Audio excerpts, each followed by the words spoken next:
Hello, everyone, and thank you for joining us today. Welcome to the RNA Collaborative Seminar Series coming to you from The Ohio State University Center for RNA Biology and the MRC Laboratory of Molecular Biology in Cambridge, UK.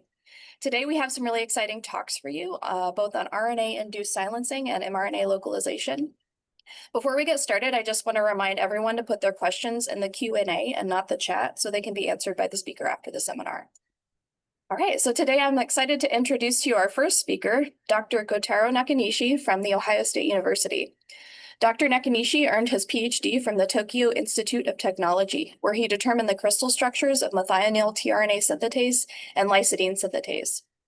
He conducted postdoctoral research at Memorial Sloan Kettering Cancer Center under both an HFSP long-term fellowship and a JSPS postdoctoral fellowship for research abroad, during which he solved the crystal structures of yeast dicer, yeast argonaut, and human argonaut 1.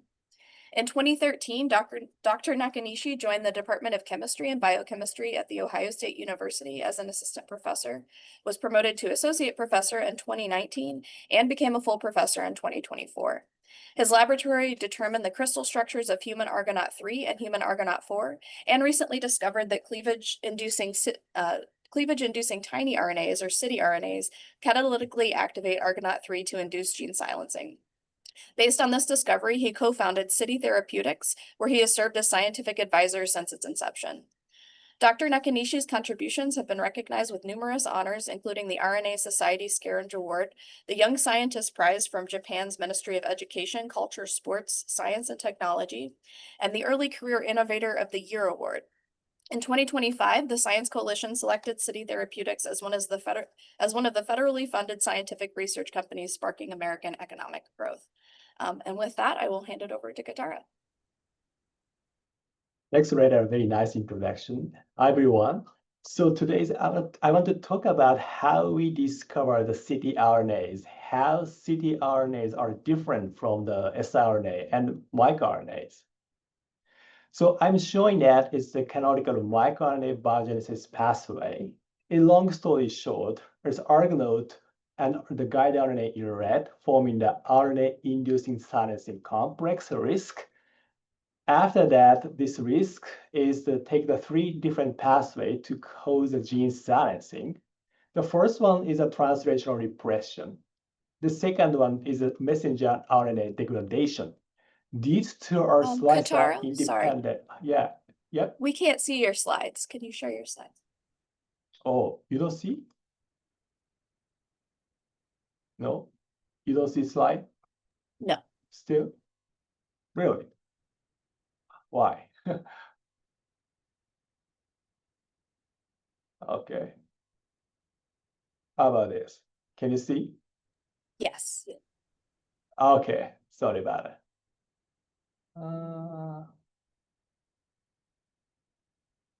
All right. Okay, so this is the non-canonical microRNA biogenesis pathway. It's argonaut and then the guide RNA in red form our risk RNA-induced silencing complex. Then here's a 3 pathway, roughly 3 pathway. First one is a translational repression. The second one is the messenger RNA degradation. These two are slicer-independent pathway. The third pathway basically is specific to the argonaut 2. Our group focusing on the human system. And people believe that argonaut 2, only argonaut 2 has seizures. Then it's if the guide RNA in red and target in blue are fully complementary, argonaut 2 directly cleave target the messenger RNA. So recently, our group discovered the specific 3'5' exonucleases is a shortened microRNA on the argonaut protein. The similar tiny RNA catalytically activate argonaut 3. Then here's some nomenclature. It's once argonaut load single-strand guide RNA. Argonaut has 2 arms, 2 hands. Then grab 5' end, also 3' end. Here's a nomenclature. So in this is a presentation. So I may see that G2, that means the guide nucleotide position 2. This is the guide RNA. The G2 base pair with a T2. T2 stands for the target nucleotide position 2. Then Argonaut basically is a count the cleavage site from 5' monophosphate, the counting up, and cleave the target between a T10 and T11. This is a kind of basically universal rule.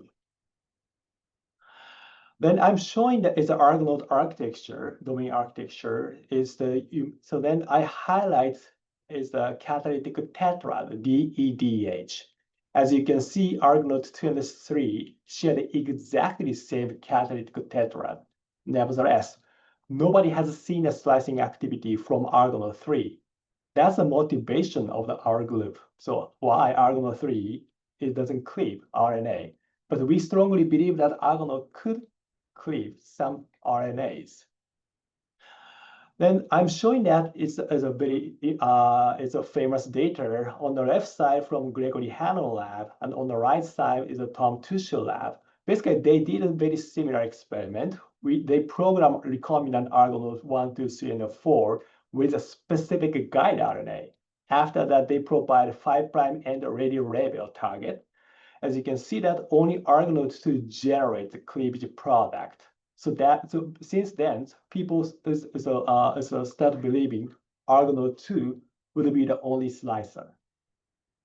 So my group is determining the crystal structure of Argonaut 3 with guide RNA. And then we take a look at the catalytic tetrad, DEDH. It looks to me exactly the same to Argonaut 2.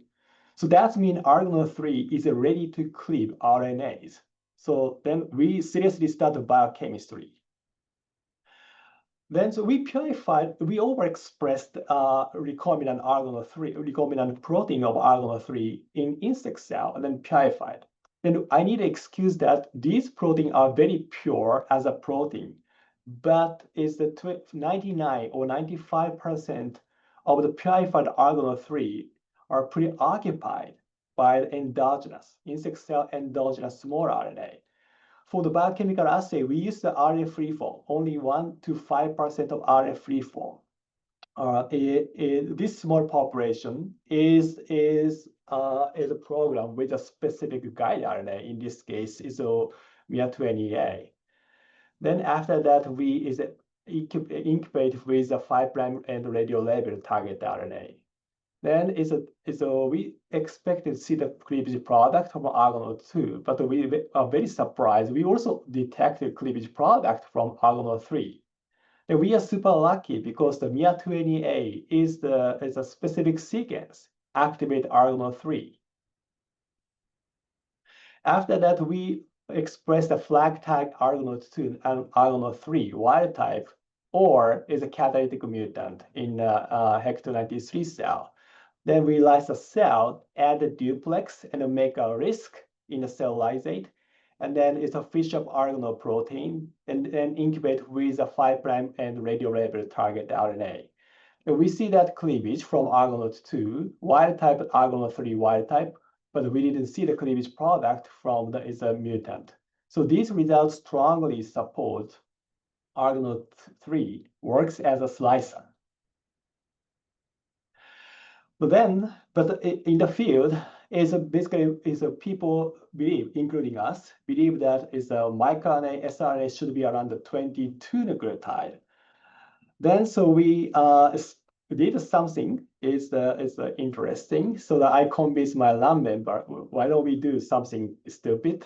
Then we program Argonaut protein with a shorter guide RNA. So we synthesize the guide RNA from 8 nucleotide to the 16 nucleotide. This is the template. Original length is a 23 nucleotide. You can see the target in blue. All of them are fully complementary to the target. We program Argonaut 2 and Argonaut 3 with either of the short guide RNA, and after that incubate with the target RNA. So nothing special for the Argonaut 2 is if we program Argonaut 2 with a longer guide RNA, we see the better slicing activity. However, what we surprised was Argonaut 3 data. We see the decent cleavage activity only when we program Argonaut 3 with a 14 or 15 nucleotide guide RNA. So this is the case for the MIA20A. So we did a similar experiment using the different microRNA. On the left side, I'm showing the target cleavage by Argonaut 2. So when we program Argonaut 2 with a full-length microRNA, so showing cyan bar, we see the beta slicing activity over the 14 nucleotide guide RNA in orange.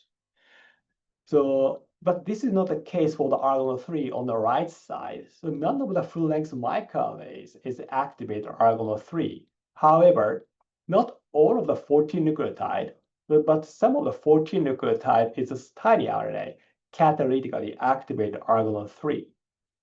So we named these as 14 nucleotide is cityRNAs, cleavage-inducing tiny RNA. So we call this one tiny RNA. Then recently we determined the crystal structure with the guide RNA, 14 nucleotide guide RNA in red and the fully complementary target in blue. But we expected to see the extensive base pairing.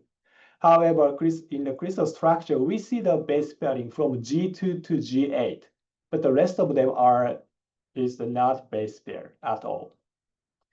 So then we start a biochemical assay. So in this assay, we use the homogeneous Argonaut protein with specific guide RNA. So all of the Argonaut 3 is programmed with a specific, it's a microRNA, it's a tiny RNA, in this case, a 14 nucleotide mRNA.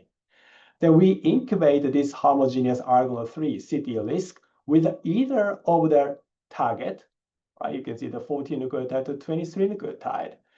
Then so we use the 14 nucleotide target for the crystallography. Then so here's a result. Surprisingly, actually 14 nucleotide target was not cleaved very well. However, if we extend the target on the 5' end, so we call this region is upstream region of the tiny RNA target site, we start to see the enhancement in the target cleavage. But this looks weird because basically we believe that Argonaut is rely on the guide RNA to find the target.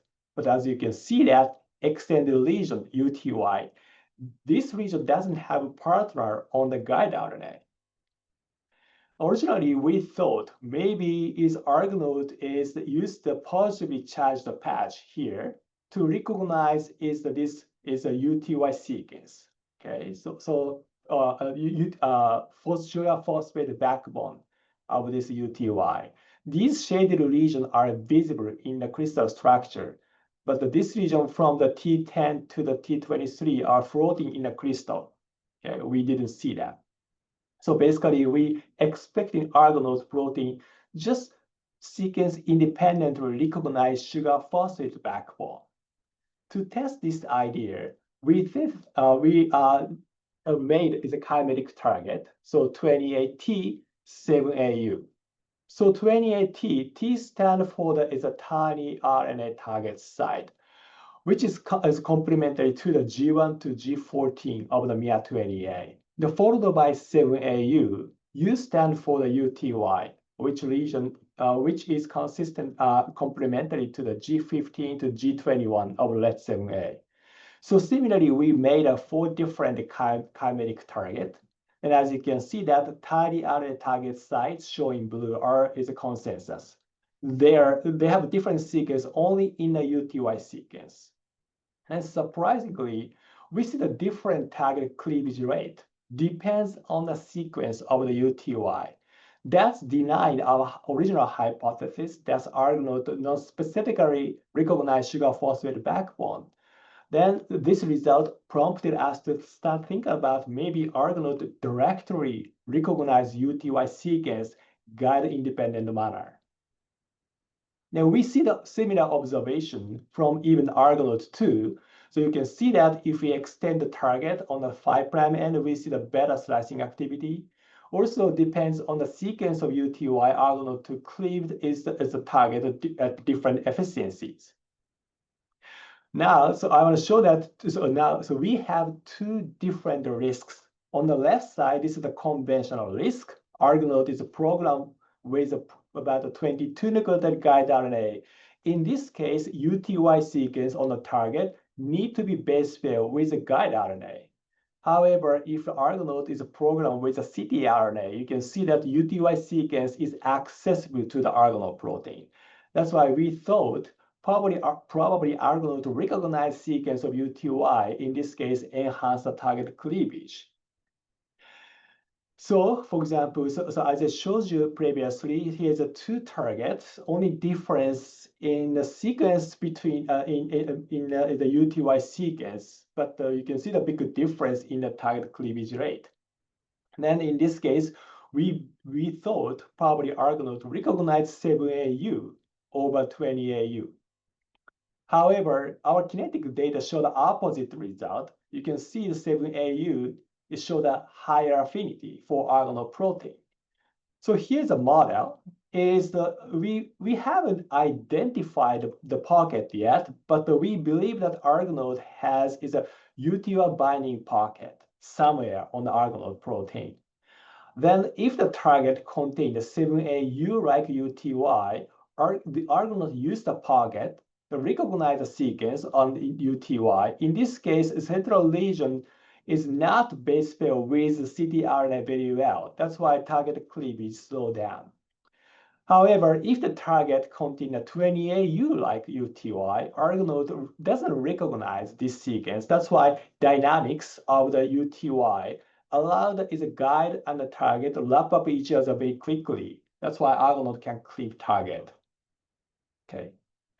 So to test this idea, we did a blocking experiment. So as I mentioned, we think is 7AU recognized by pocket. If so, if the 7AU is base pair with the blocking fragment, that means Argonaut can cleave this target very well. To test this idea, we synthesize 3 blocking fragments.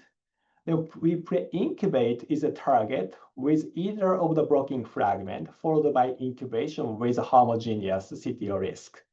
Then as we expected, so we see that enhancement in the target cleavage only when we incubate the target with a green blocking fragment. You can see that the green one is a base pair with a 7AU. Then how about as a 20AU?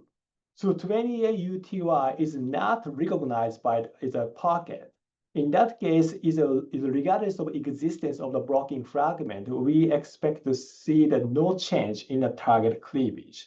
To test this idea, we similarly synthesize 3 blocking fragment. They incubate either of the blocking fragment with a target RNA, then followed by incubation with the homogeneous CTO risk. Then as we expected, no difference, no enhancement happened even in the presence of the blocking fragment. This as a result strongly support Argonaut probably directly recognize UTY sequence. Okay, so this is a kind of a summary so far. UTO is a 20AU is not recognized by pocket. In this case, Argonaut is an enhanced slicing activity. But if Argonaut recognize UTY sequence, is the target cleavage is slowed down. Okay. So far, I'm showing that is an in vitro assay. But how about in vivo? So we thought is that the cell doesn't have any system to bring the cityRNA and also load the cityRNA into the Argonaut protein. That's why we developed a system. So we call the booster. Then we need the cityRNA and the booster to form a cityRNA booster for RNAi. We call this system is a cyber. So you can see that here's a gap between the cityRNA and the booster in gray. The idea comes from the precursor microRNA. Then so in this experiment, at the beginning, we really worry about is the degradation of the cityRNA. That's why so on the left side, so we put the modification on every single nucleotide. If you see the superscript M, that means is every single nucleotide is modified. But if you don't see the superscript M, that means we use the regular RNA, no modification. The booster doesn't need any modification. Then to evaluate the cityRNA, is we use the dual thread reporter assay. So probably you may know that, but briefly, let me explain that. So we use the CyJEC2, this plasmid encoding the two luciferases. One of them is a Rene luciferase, the other one is a Firefly luciferase. But only Rene luciferase contain an siRNA binding site. But then if we co-transfect the siRNA duplex, that gets siRNA bind to the 3' UTR of the Rene luciferase and then repress the luciferase activity. In that case, we see the reduction of the luciferase activity. Okay. Then, so we use in this system to evaluate the cityRNA in the cell. And we incorporate 7AT, 7AU target site in a 3' UTR of the Rene luciferase. Then we transfect is the siRNA duplex is a LET7A. This is the positive control. We see the very nice gene silencing. When we transfect the single-stranded 14 nucleotide, we didn't see any gene silencing. Even duplex of the 14 nucleotide, we barely didn't see the gene silencing. Booster alone, of course, didn't cause any gene silencing. However, when we transfect the cyber 7A, we start to see the gene silencing. This is not as good as is conventional siRNA, but we are very excited. As it shows you, is an Argonaut preferred is the 20AU over 7AU. That's why we replace this region with 20AU and repeat the same experiment. Okay. Then this is the positive control. Then we transfect the single nucleotide 14 nucleotide or is the double-stranded 14 nucleotide. It's basically we barely see the gene silencing. Booster alone, of course, didn't cause the gene silencing, but now we start to see the compatible gene silencing when we transfect the cyber because Argonaut recognize this UTY sequence. Then, so we tested as a same experiment in other cell, so we see the even better gene silencing, sometimes 90% gene silencing. We also developed other type of the booster. So we call the D-looped booster. You can see that now this tetra loop is replaced with a 2 nucleotide overhang. Then we need cityRNA and a D-looped booster to form the cityRNA D-looped booster for RNAi. We call this system CIDR. The idea comes from is the microRNA duplex. And the CIDR worked very well like this. It's so similar to the cyber, which is a good gene silencing activity. Then the next question is what UTY sequence enhance or slow down is a target cleavage. Then to investigate this, we in vitro transcribe 60 nucleotide target, including is a random hexamer shown in pink, upstream of the tiny RNA target site. Then incubate with a homogeneous Argonaut protein. Then is both Argonaut 2 and Argonaut 3 is increased slicing activity when is the first and second UTY position are AU or AC. Okay, so when we test the same experiment using the different is a 14 nucleotide LET7A, so in that case we see the similar result. So similar sequence UC and or AC is the enhanced is a target cleavage. We tested this idea in vitro target cleavage. And we used the 28T and 7U as a template. Now this one has a CA at the first and second position of a UTY sequence. If you change this CA to the AC or UC, we see the enhancement in the target cleavage. This is consistent with our previous slide.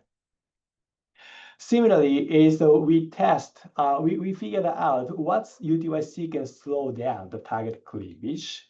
So we see that if the first and second position are the CA or CU, we see that the very low target cleavage rate. We see the similar result from the 14 nucleotide LET7A. Also, we tested this idea in the in vitro target cleavage. Then we use the 7A-T20AU as a template. This one has AC for the first and second position of the UTY. If we change the AC to CA to CU, we see the reduction of the target cleavage. So basically, these are very consistent with our randomized sequencing data. Then we also evaluate is the UTY sequence in using the dual space reporter assay. So we clone this is the 7AT28U target site in a 3' UTR of the Rene Arvola.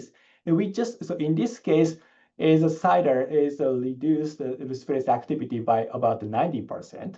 But if you change this AC to CA to UC, we see the drastic reduction of gene silencing. So these are very consistent with other data. That means the UTY sequence are very important. So let me skip this slide. But then I also want to show that it's a cityRNA dependent silencing heavily rely on the target cleavage. This is the in vitro target cleavage assay. So we use the Argonaut-3 program with a 14 nucleotide LET7A, or Argonaut-2 program with a 14 nucleotide LET7A, or 21 nucleotide LET7A. So these cleaved perfectly complementary target, right? But if you put the two nucleotide mismatch at position 10 and 11, none of them cleaved target. Then we cloned these fully complementary or mismatched target site in a 3' UTR of the Rene Arvola. And then we did the dual space reporter assay. When we transfect the 21 nucleotide LET7 duplex LET7A showed a very nice gene silencing, but couldn't distinguish these two. However, if you transfect the CIBER or CIDR, we see that is a very nice gene silencing for it's a fully complementary target, but not mismatched target. This gap is even larger in the different cell. You can see that HCT116 is a very large gap, also HeLa cell.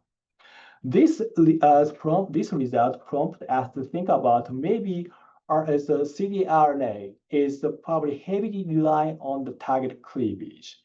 But as you may know, the siRNAs cause the off-target issue because siRNA also is induced as gene silencing slicer-independent manner. Then, we start think about maybe cityRNA is useful to target single nucleotide variant. Then we target KRAS G12V. This is a notorious cancer gene. Then is a top strand is the messenger, wild type messenger RNA. But if the middle letter G changed to U, that's changed the amino acid from glycine to the valine. That's causing the cancer. But then we designed the siRNA fully complementary to this mutant G12V, but one nucleotide mismatch to the wild type. And we did the dual space reporter assay. siRNA is shut down, right? It's repressed the space activity very well, but couldn't distinguish these two. However, the cityRNA showed a very nice is a difference. Preferentially is repressed as a mutant messenger RNA over wild type. So based on that, we believe that is a cityRNA may be effective for the single nucleotide polymorphism diseases. So this is a take-home message. In the case of siRNA, is Argonaut use the full length of all of the nucleotide on the siRNA to find a target. But in the case of the cityRNA, this is the combination still rely on the 14 nucleotide cityRNA, but also Argonaut directly recognized as upstream lesion of the tiny RNA binding site. Especially A and C is the preferred sequence, okay, to enhance the target cleavage. So I appreciate my lab member, collaborator, and the funding source. And then I'm happy to take any question you may have. Thanks so much. All right, thank you so much, Kotaro, for that seminar. We'll just do maybe one or two quick questions, and then Kotaro can continue answering them in the chat or in the Q&A. All right, okay. So this one comes from Nizar Sad. Does AGO3 work without any cofactors? That's a good question. Yeah, we don't know so far. Yeah, but we are looking for the cofactor activate Argonaut-3. That's a great question. Okay. All right, one more quick question from Eleni Liapi. Does AGO3 show any substrate specificity? E.g., are there any commonalities in the UTRs of target mRNAs?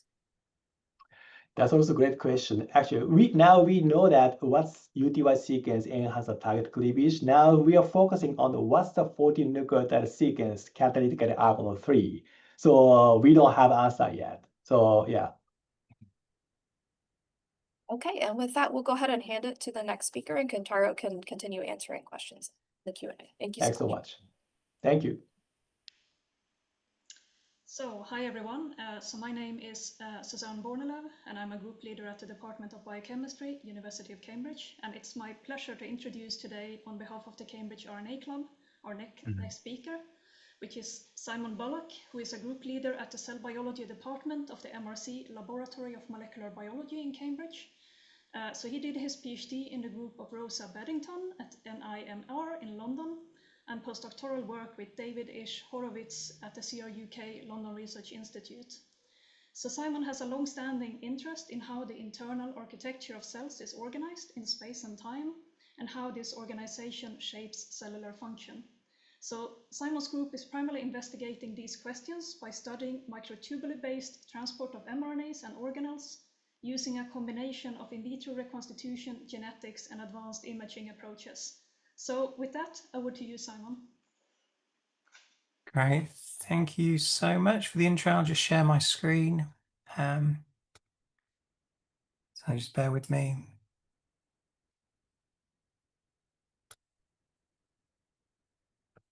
Can you see my screen okay? Maybe not. Yes, yeah. that's perfect. Oh, that was okay. Okay, great. Okay, then I'll get going. Yeah, so thanks for the intro. Thank you everyone for coming to the webinar. So as you gathered, the talk will be about subcellular RNA localization. And I think I don't need to labor the point for this audience that this is really a widespread mechanism for spatial control of gene expression. So in many cell types across many organisms, subsets of mRNAs can be localized asymmetrically. And that obviously dictates where their protein products are made and therefore where those proteins exert their function. So RNA trafficking has been shown to play important roles in many fundamental cellular processes, just a few of which I'll show here. So for example, in many animals during oogenesis, specific RNAs are targeted to specific regions of the oocyte, and that dictates the future body axes. In neurons, RNAs can be enriched in either axons or dendrites, underpinning axonal morphogenesis and contributing to synaptic plasticity. In fibroblasts, it's been recognized for a long time that RNA trafficking contributes to cell migration, and more recently in intestinal epithelia, it appears that RNA trafficking can compartmentalize protein functions in either the apical or basal region of the cell to allow these cells to exert their specialized functions. And you'll also be aware that RNAs can be localized to specific organelles, such as centrosomes, but there are many others to facilitate targeting of the protein products to these sites. And you'll also know that there's another mode of localization shown in this movie, where large cohorts of RNAs can be sorted into large granules, such as stress granules after a cellular insult to regulate RNA fate. So I've given you a lot of information there, but the take home really is that RNA localization is a prevalent process and it's an important process. Now, RNAs can localize by different mechanisms, and this is actually not mutually exclusive. A single RNA species can actually use different mechanisms during different stages of its life. So we know that some RNAs can be localized because they're locally protected from degradation. So these RNAs would be degraded other than their ability to bind a local protector from being turned over. You can also get a local entrapment mechanism where RNAs diffuse in the cytoplasm and then specifically associate with an anchor that's pre-localized. And then there's a mechanism we work on a lot in the lab, which is arguably the most prevalent mechanism, where RNAs in the form of RMPs associate with cytoskeletal motors, which can then move them in a polarized fashion along the cytoskeleton to a specific destination in the cell. And this review was actually written in 2012. So you could add to this now the idea, which I've just shown you, of being able to concentrate RNAs into granules, into biomolecular condensates through phase separation. Now, regardless of the localization mechanism, of course, all these processes rely on specific interactions of RNA binding proteins with RNAs. So all these colored circles in these diagrams, for example. And we still don't know very much about how specificity works in most systems. There are a rare number of cases where you have short linear motifs mediating recognition with these RNA binding effector proteins. But in many cases, actually, this question hasn't been solved. And that's because if you look at RNAs which are bound by RBPs involved in localization, often the same RNA binding protein, in fact, these RNAs have very little in common in terms of sequence or predicted secondary structure. So there's still, I think, a big open question about how single RNA transport or trafficking processes can be dedicated to hundreds or thousands of diverse RNAs. So where does the specificity come from? And that's what I'm going to talk about for the rest of the talk. And our story starts here in the fruit fly embryo. So this is a Drosophila embryo at a stage called the syncytial blastoderm.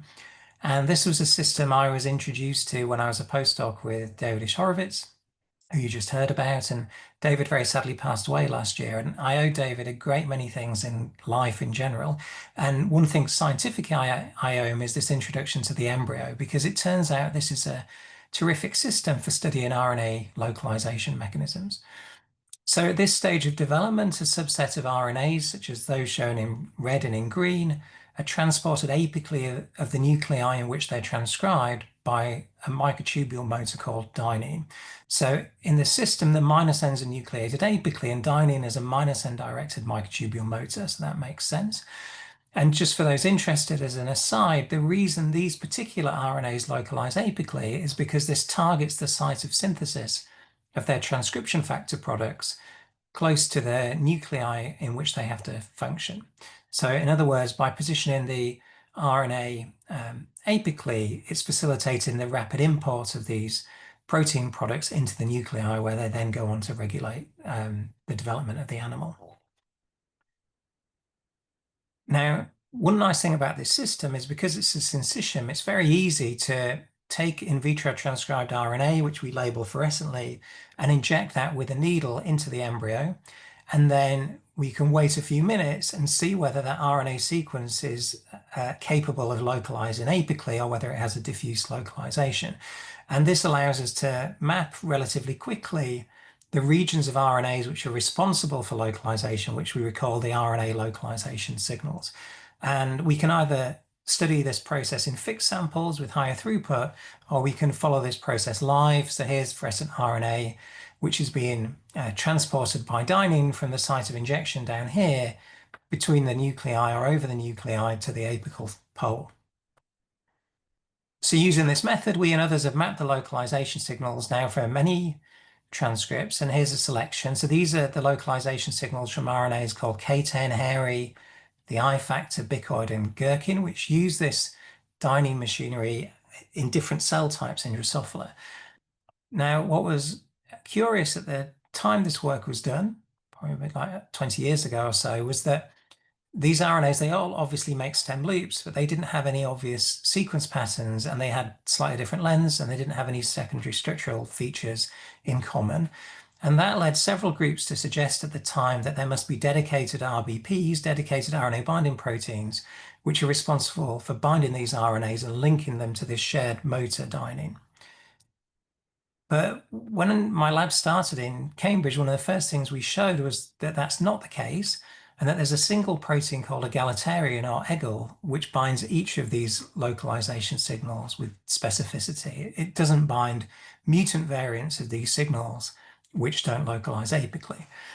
And then we showed egalitarian binds directly to a long col protein called Big D, which is an evolutionary conserved adapter between dynein and many cargos.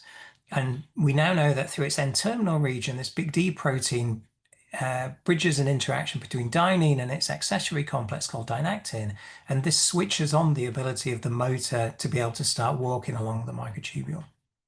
So this in principle gives us a model for how different RNAs are linked to dynein, and we know that this is the minimal machinery for RNA transport because Mark in my lab several years ago reconstituted this whole process in vitro. So what you're looking at in this movie, microtubules in green on a glass cover slip, where we've then added fluorescently labeled RNA in magenta and each of these proteins in this very large complex. And this is sufficient for long distance transport of these RNAs along the microtubule. And this study also told us something else, which was unexpected, which is actually the RNA isn't a passive player in this process. It actually is required for dynein movement. So the RNA drives dynein movement because it's needed for the assembly of the transport complex. And I don't have time to show you the data, but what it looked like in this study is that the RNA was needed to have 2 copies of this egalitarian protein bind into big D, and that's a prerequisite for allowing big D to bind dynein and dynactin. And I'll come back to that idea a bit later. Okay, so it was pleasing that we'd identified the RNA binding protein, but it didn't get us that much further to understanding how these different RNAs are recognized, because now what we understand is that one RNA binding protein can recognize all these different RNAs, but we didn't know how. And there was another puzzle because when we looked at the sequence of EGL, we realized it lacked a canonical double-stranded RNA binding domain. So really the way to solve the basis of recognition would be to determine strictures of egalitarian bound to these RNAs. And at the time we did this work, like 2009, the structural methods were simply not in place to be able to do that. So we parked that and we worked on many other aspects of microtubule-based transport. And then a few years ago, when cryo-EM methods had advanced so much, we returned to this question and we set up a collaboration with a remarkable postdoc in Andrew Carter's lab at the LMB called Singh, who's a structural biologist. And Kashish worked with Mark and Sibylla in my lab to have another crack at this problem. So this is the first result from the collaboration. This is a cryo-EM structure of a localization signal from an RNA called K10. And that stem loop structure we call the TLS, or the transport and localization signal. And what the structure showed us is that 2 copies of the RNA, this stem loop, are recruited by 2 copies of egalitarian to this big D core coil, only part of which we could resolve in the structure. And one of the remarkable things about the structure is that it tells us that actually each of these RNA molecules is bound by 2 different copies of egalitarian, and the RNA seems to be stabilizing the interaction between these 2 different egalitarian polypeptides. And we think this explains how the RNA stabilizes this dimeric form of EGL that I just told you is a prerequisite for the activation of transport. If we look in more detail at this RNA binding pocket, and I'll take you through this now, there are 2 domains which we call ED1 and ED2 for egalitarian domains 1 and 2. These are lotus domains or related to winged helix, turn helix domains. And these ED1, ED2 domains interact with one another and they interact with the minor groove of the TLS. And then there's an exonuclease homology domain. It's related to 3' to 5' exonucleases, which we did know about from the sequence, but was thought to bind single-stranded RNA. And this binds the other side of the stem, but it doesn't use the catalytic residues. Actually, they're a long way away from the RNA, and that fits with data where we and others have shown that this catalytic activity is dispensable for egalitarian function in the fly. And then there's a domain which we call the XAD. This is the exonuclease adjacent domain, which binds the minor groove at the top of the stem. So collectively, this makes a pocket that embraces the stem loop with most of these interactions. There are a couple of exceptions I'll mention briefly later, most of these interactions being with the RNA backbone. Now, we think that the RNA is actually scaffolded in this pocket because these interfaces between these different protein domains are actually very small. So we think that actually this is a cooperative mechanism where the RNA is playing a role in shaping the pockets. And we can show that each of these domains contributes to RNA recognition or high affinity RNA binding, because we can make deletion mutations or point mutations based on the structure. And these significantly lower the affinity for the TLS in this microscale thermophoresis assay. So the take home for the first part of the talk is that egalitarian has multiple non-canonical double-stranded RNA binding domains, and these collaborate to bind this element, which is called the TLS from the K10 RNA. So how does egalitarian bind to the other localization signals? You remember I told you that there are all these other targets, but they don't really look like the TLS. And we really like this hypothesis that actually egalitarian might deploy different combinations of these RNA binding modules to bind different stem loops, and that would explain why these stem loops appear to be different. And we thought about this because actually there's a third ED domain, ED3, which is very conserved, evolutionary, but is not in our TLA structure. So we thought maybe this domain is participating in binding other RNAs.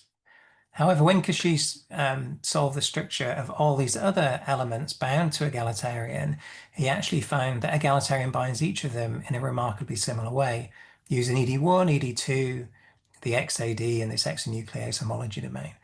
And this can be explained because actually all these RNA elements make a very similar tertiary structure. So there are some differences in the structure which are accommodated by this modular architecture, but they all have a similar bend in the helical backbone, which is needed actually for this RNA to fit into that pocket and specifically to interact with that ED1, ED2 interface. So a straight helix would not, when we model this, would not fit in the pocket, and actually we show through microscale thermophoresis it doesn't bind egalitarian. And we think that this kink in the RNA is instigated by bulges on the 3' strand. And consistent with this idea, if we delete those bulges from each of the localization signals and then introduce those into the full-length transcripts, which are then injected into the embryo, we see that these deletions of the bulges strongly impair localization activity. So shape is one thing that's recognized, but there's also some sequence discrimination which adds to specificity. And we found this when we lined up the secondary structures which were determined empirically from the cryo-EN data. So importantly, these secondary structures actually are often rather different from what has been predicted by thermodynamic folding algorithms, in which we've worked, had in our mind working on these elements for many years. But when we have the empirically determined structures, we can see that in the region that's contacted by ED1 and ED2, these minor groove interactions, there's commonly, but not always, a UA base pair. There's a CU in bicoid, a non-canonical CU, and that led us to wonder whether there might be some sequence discrimination by these ED1 and ED2 domains. And consistent with this idea, if we make transversions to see GCs, either alone in the upper or the lower helix, that strongly reduces localization in the embryo. If we make the double mutant, we abrogate these, or we exacerbate these effects. And this can be explained by a base discrimination mechanism. So as you'll know, there's not a lot of difference in the minor groove between the chemical groups of the bases, except for the Gs and the As, where the 2 amino group of the G is a landmark that discriminates it from an A. So in this lower helix, what's happening with the ED1 is there's a histidine which makes a base agnostic interaction with this A. In the case of the TLS, it's very similar for the other RNAs.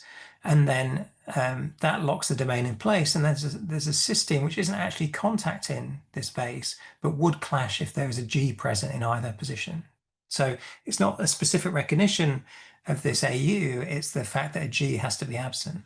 And it's a very similar mechanism for ED2 in the upper helix, where this serine is stabilizing the domain. And then there's extra density in all of our structures, which we think is an iron or a water that would clash with a guanine. So in other words, there seems to be a requirement not to have a G in these positions, which coupled to the shape, which I've told you about, is ensuring specific binding. So that's what I just told you. That's the take-home message to that part of the talk. And then there's one final aspect of specificity, which we arrived at by asking this question of whether 2 stem loops are required for transport. So what struck us is that in all of the structures, there's always 2 copies of the stem loop present. And that made us wonder whether this is actually needed to activate transport. So I told you earlier on that you need an egalitarian dimer to activate dynein, to activate the motor. But in principle, 1 RNA could be sufficient to do this, or is it the case that you need 2? So to test this, we went back to our in vitro motility assay I described at the start of the talk, where we can add these proteins together with fluorescently labeled RNAs and monitor movement. But this time we modified the assay. So we took the isolated stem loop, the TLS element, and we had one population that was labeled with Cy3 and another population that's labeled with Cy5. And we mixed those with their proteins, but in a situation where the RNA is in vastly substoichiometric amounts. And then we asked whether we see 1 transcript or 2 transcripts in the active complexes. So if there's 1 RNA that's sufficient for transport, we should see approximately 50% of complexes with 1 dye and 50% with the other. Where if 2 transcripts are required, we should get this more Mendelian effect where you have about 50% of the complexes with both colors. And when we do this with the TLS, and then we can plot these data in a chymograph, it's a time distance plot where diagonal lines are transported RNAs. When we do this, we can see that with the TLS, we get a result that matches extremely well with 2 stem loops being required for transport. However, what was puzzling is when we repeat this with the full-length RNA from which this element derives, actually there's a single copy of the RNA. And we scratched our heads about this for a while, but then what we hypothesized is there could be a second stem loop somewhere in this caten RNA that together with the TLS occupies these 2 egalitarian binding sites. So another stem loop that had never been discovered before when people had worked on caten. And this is one of those slides where you do that horrible thing where you sum up months and months of work in a couple of minutes. This was work by Sabella, heroic work, where she was able to show that as well as this TLS element shown in yellow, there's a second region of the K10 3' UTR here, which is needed for efficient localization. So the TLS alone can give weak localization, but you need the addition of this second region to give full localization, even though this blue region is not sufficient on its own. So we call that region the K10 support element, or the KSE.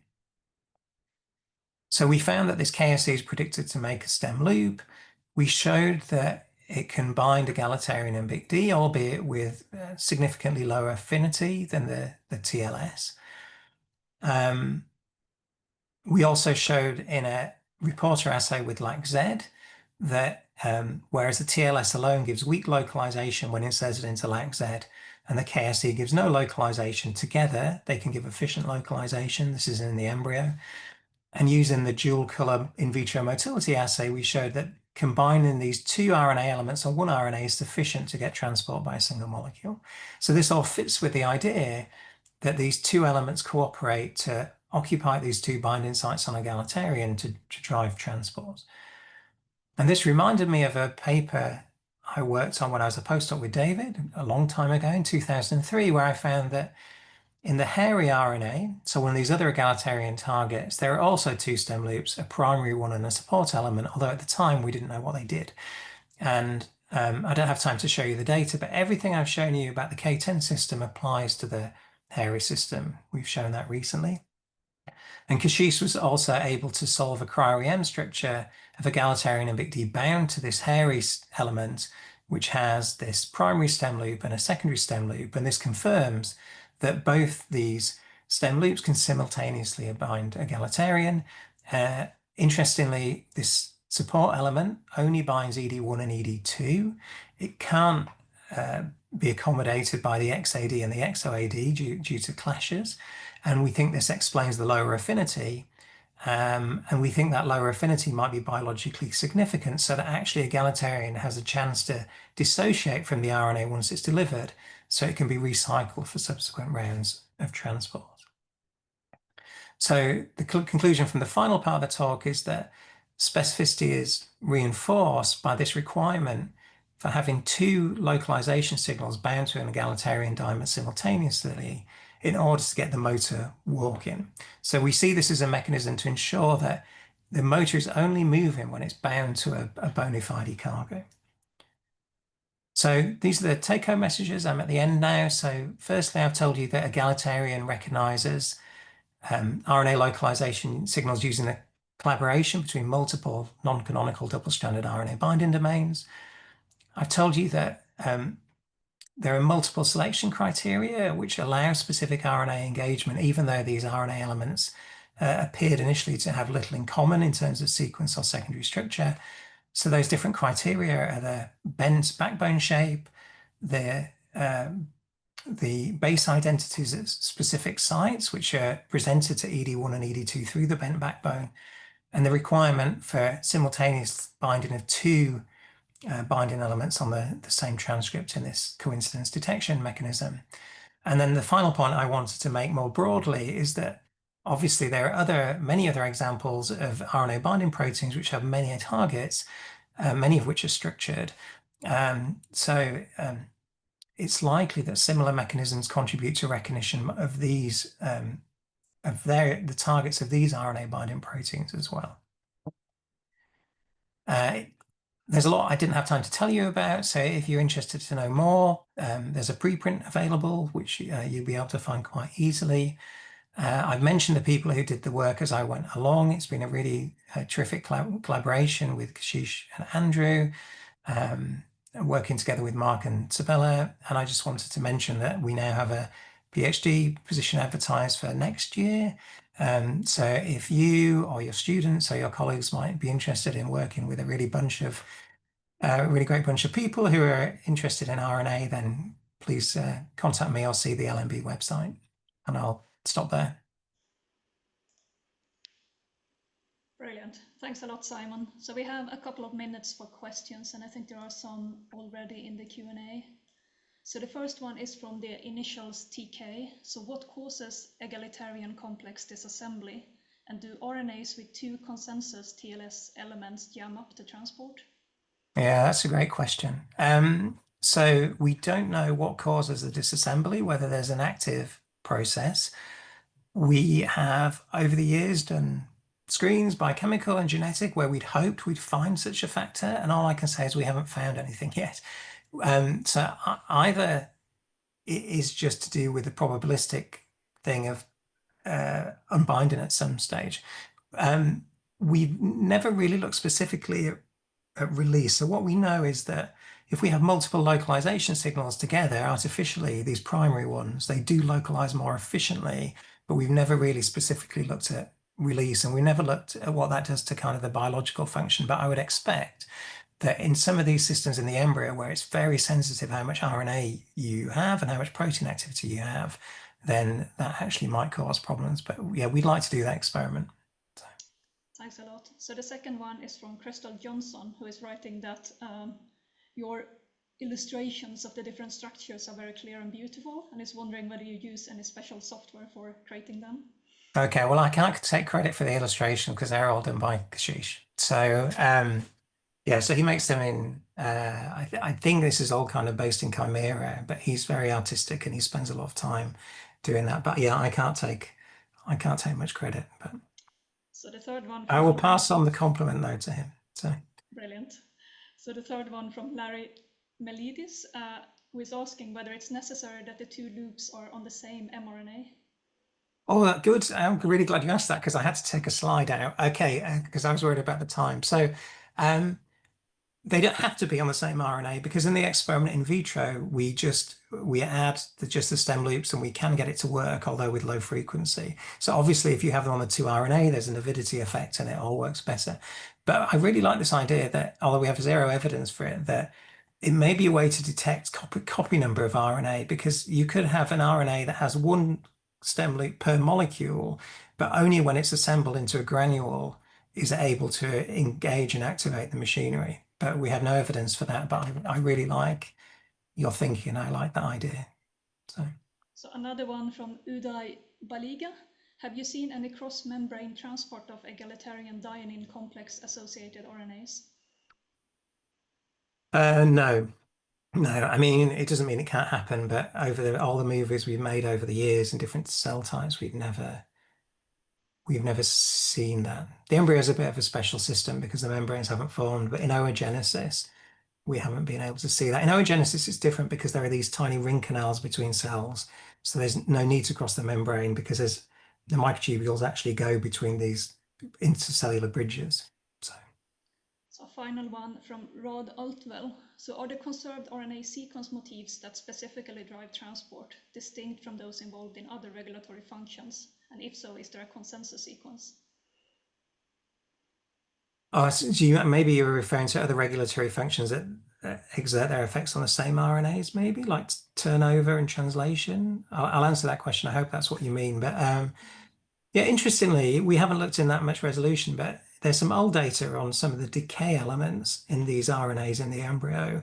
And broadly, they map to similar regions of the UTR. That's all I can say. But in a way that it seems like it can't be a coincidence that you map things to like 100 nucleotides and both activities are found within there, but we don't know whether they're mediated through the same proteins. Thanks a lot. So in the interest of time, we will finish there. So just like to thank everyone for joining today and for 2 brilliant talks. And just want to remind everyone that the next RNA collaborative seminar is on September 24th, and it's hosted by the UNSW RNA Institute and the RNA Therapeutics Institute, UMass Chan Medical School. So I hope to see you there.